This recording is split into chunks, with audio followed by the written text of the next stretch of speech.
Hi, folks. We have the question posed, what was the motivations behind this global movement toward imperialism, toward empire building in the 19th century? And there's many parts to that equation. There's many motivations that one could cite.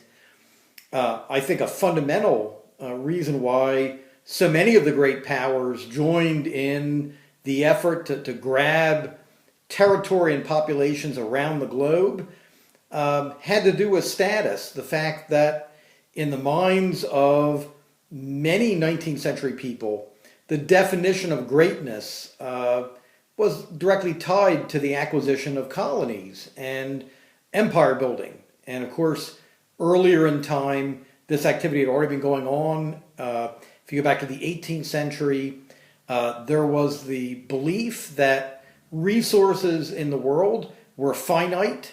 So it's an economic model that today has been pretty well thrown out. But this idea that with finite resources in the world, you have to get your share and then conserve that wealth within your empire. So free trade was actually regarded as a negative idea, that if I'm trading with somebody, the implication is that wealth is leaving my domain and flowing into their pockets. And so, imperialism and empire building obviously goes back centuries.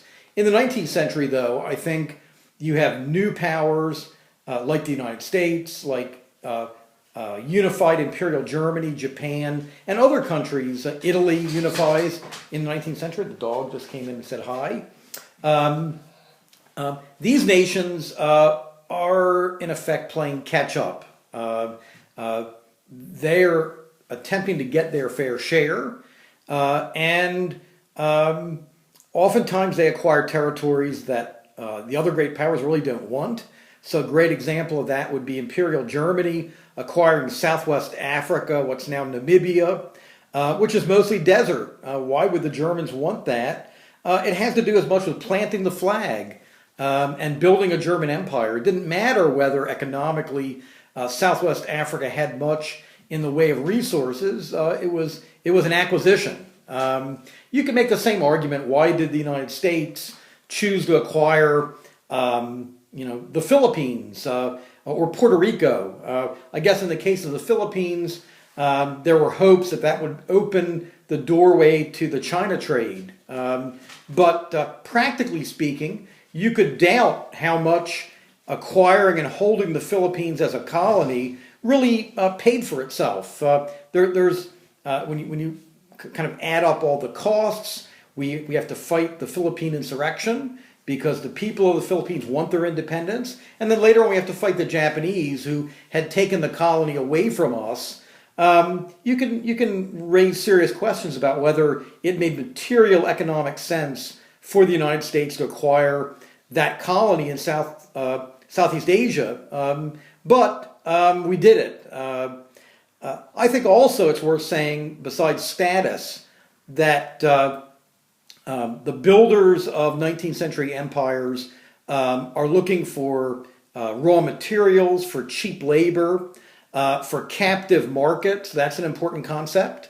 So when Britain acquires most of South Asia, India, Pakistan, Bangladesh, Nepal, that whole area, Burma, they are going to be in a position to, in effect, force the inhabitants to buy British goods. And so there's a profit motive there as well. A final, I think, thread that's worth mentioning as well is this idea of, European white supremacy. The dog went out. That's good.